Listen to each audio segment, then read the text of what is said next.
Bom, pessoal, depois da apresentação que eu fiz sobre macroeconomia, eu conversei com alguns amigos e eles tiveram algumas dúvidas. E é claro que não é um tema tão simples e realmente parece que eu pulei algumas etapas e algumas pessoas ficaram com dúvidas até em coisas que eu achei que tinha sido claro. Primeira dúvida, base monetária. O que que é e qual é a relação dela com os preços?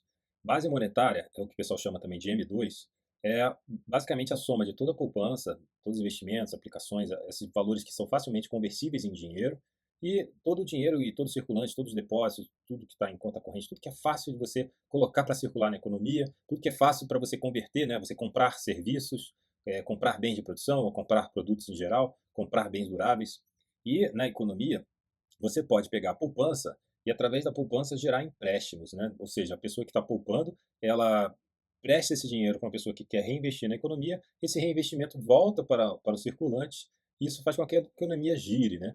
Esses empréstimos aqui, eles têm um efeito multiplicador na economia, ou seja, é como se o dinheiro tivesse aparecendo aqui e aumentando a quantidade de circulante na economia. Isso poderia, talvez, gerar inflação se esses empréstimos fossem feitos de forma irresponsável, mas quando os empréstimos são feitos por bancos que têm garantias reais, que demandam realmente que esses empréstimos sejam utilizados para aumento de produtividade, que isso tenha um benefício futuro para a sociedade, para todo mundo, isso não ocorre inflação justamente porque esse número de circulante aqui, que vai aumentar por conta do efeito multiplicador dos empréstimos, vai acabar sendo compensado pelo aumento de produtividade aqui dos produtos e bens. Então, a relação se mantém.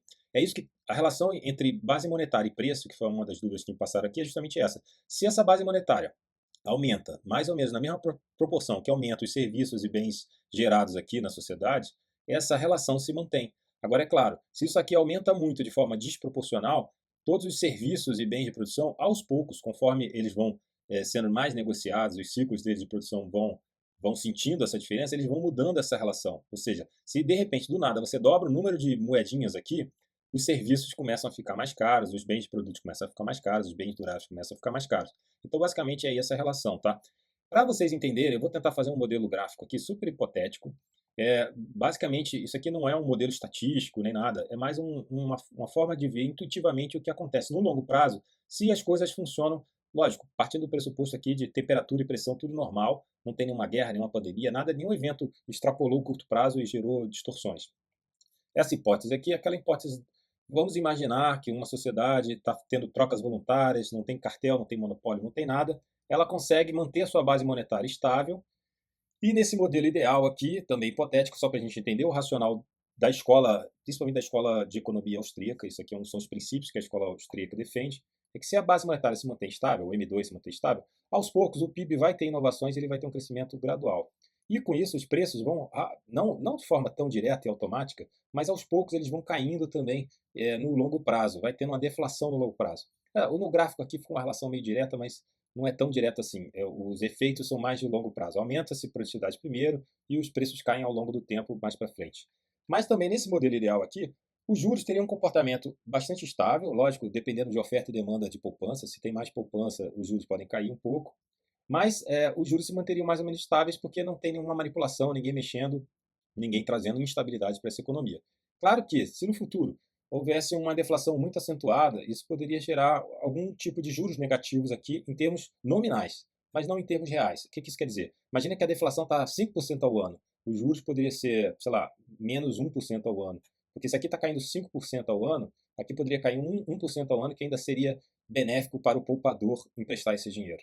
Isso é só um exemplo teórico aqui para explicar. Mas isso me lembra outra questão que me passaram aqui. Teve pessoas que se incomodaram quando eu expliquei que poderia haver uma ordem natural de trocas voluntárias, porque as pessoas falaram isso é utopia. Na verdade, mostra na história da humanidade que vão sempre surgir monopólios, oligopólios e cartéis, né? Isso é verdade, pessoal. Na verdade, alguns agentes da economia sempre podem distorcer essa ordem natural de trocas voluntárias através da força bruta e vão criar monopólios, oligopólios e cartéis. Os estados, inicialmente, eles também surgem para evitar que ocorram isso, né? E só para explicar melhor o que eu quis dizer com agentes que podem distorcer a economia. Imagina, por exemplo, que nessa sociedade tem 5 produtores de trigo e eles resolvem se reunir, pegam em armas para evitar que outros agentes plantem trigo e eles obrigam toda a população só a comprar trigo deles. E eles botam o preço que eles quiserem, isso, e as pessoas não podem escapar desse cartel, desse oligopólio e tudo mais. Óbvio que esse tipo de coisa aconteceu várias vezes na história da humanidade, e os estados inicialmente também se propõe a proteger, né, a população em geral desse tipo de cartel. Mas o Estado acaba não sendo muito eficiente nisso, na maioria dos casos ele até vira um incentivador de cartel e oligopólio, é o que a gente vê aí, principalmente em países menos envolvidos, né, em economias não tão sérias. E o Bitcoin, na verdade, ele não consegue resolver esse problema totalmente, né? A única coisa que ele faz é facilitar a fuga para ambientes melhores. Ou seja, se você está num país que tem um cartel que está evitando realmente que as trocas voluntárias ocorram de forma organizada, isso causa distorções, isso causa opressão e tudo mais, o Bitcoin possibilita que você fuja desse país de forma mais fácil. O ouro, historicamente, já foi usado, por exemplo, para fugir de vários ambientes opressores, mas ele era mais facilmente confiscável, né? Então, os recursos em bancos hoje tradicionais também podem ser confiscados se os governos se tornam autoritários. Então, o Bitcoin ele é uma ferramenta que facilita a fuga para ambientes melhores. E isso é muito bom para a economia, porque gera uma. Cada vez mais os países estão concorrendo, né, pelo capital humano, pelo capital, pelo dinheiro, porque existe uma crise demográfica no mundo inteiro. Está nascendo menos gente. Muitos países vão precisar de imigração e essa imigração vai ser estimulada. Então, os países que tiverem oprimindo muito, criando cartéis e monopólios, eles vão perder talentos e dinheiro, porque as pessoas vão ter mais facilidade para fugir com o Bitcoin. Isso vai criar estímulos para as pessoas, para alguns países aceitarem o Bitcoin. Eu vou falar sobre isso daqui a pouco, mas continuando aqui, só continuando os modelos mentais aqui para a gente raciocinar melhor como é que funciona a dinâmica da economia, vamos simular aqui os efeitos de uma alteração na base monetária. Essa autorização vai ser um aumento da base monetária acompanhando o aumento da produtividade.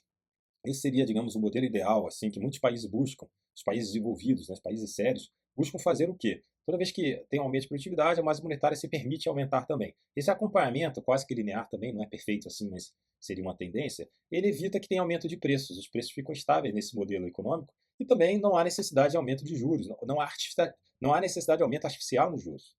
Então, esse modelo aqui seria o modelo ideal.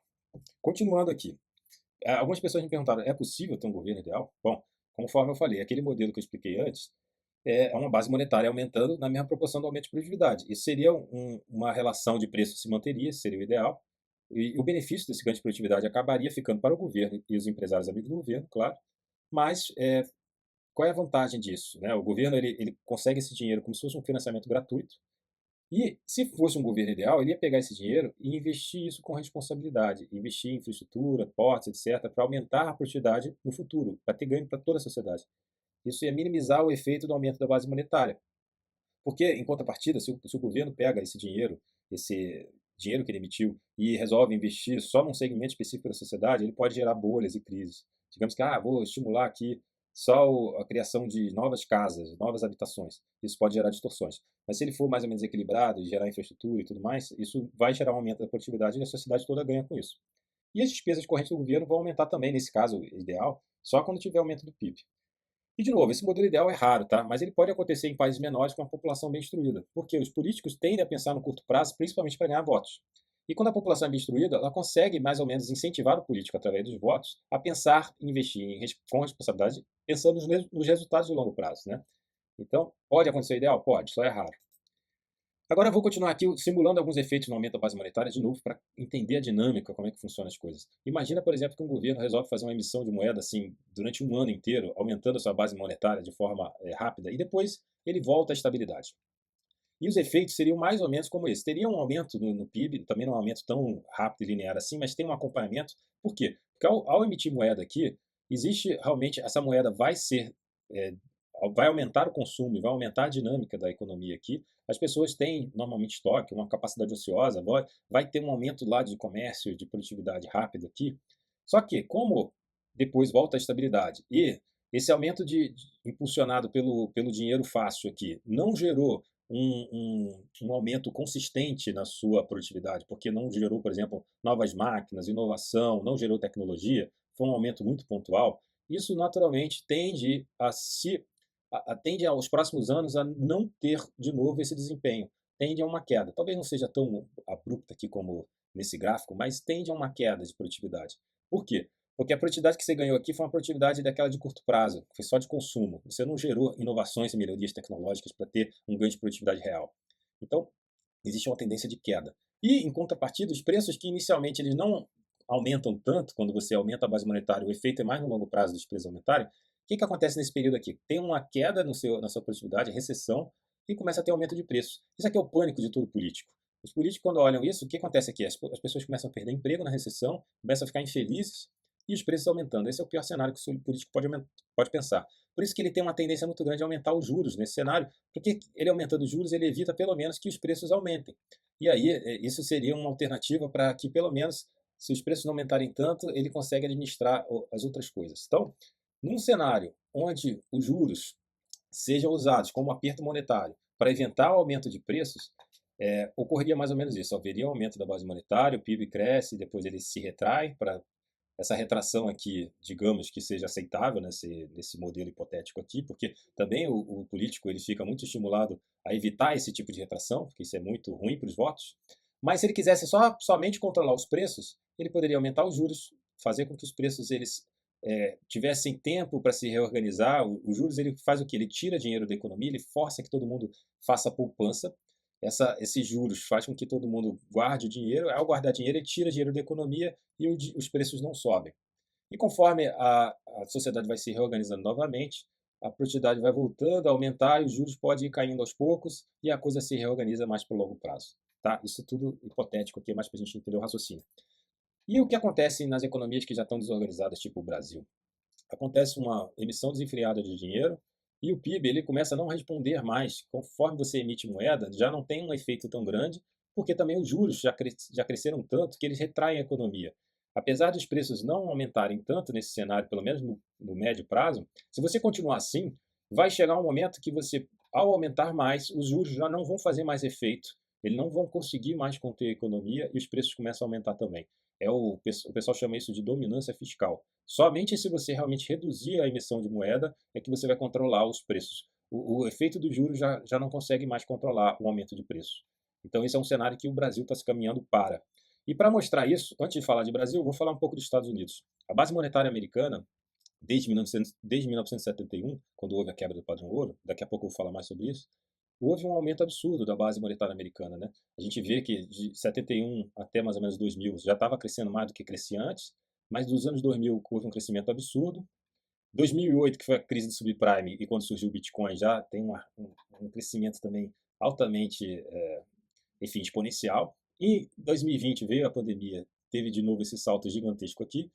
Depois da pandemia, mais ou menos lá em 2021, 2022, o Banco Central americano tentou fazer um aperto monetário para dar uma regulada nas coisas, para evitar um pouco a inflação lá americana, mas já está voltando a emitir moeda novamente. Então, reparem, isso aqui é a economia americana, a gente já viu que tem um descontrole aqui, mas vamos comparar agora como é que está a emissão de moeda do Brasil em relação à americana. Repara, essa linha vermelha é a linha de emissão de moeda do Brasil. E a gente acabou de ver a americana e a gente viu quanto a americana estava crescendo rápido. Só que a americana, em relação à brasileira, ela está pequenininha aqui embaixo. Ó. Ela só cresceu 500%. De 1995 para cá, ela só cresceu 500%. Por que eu peguei 95?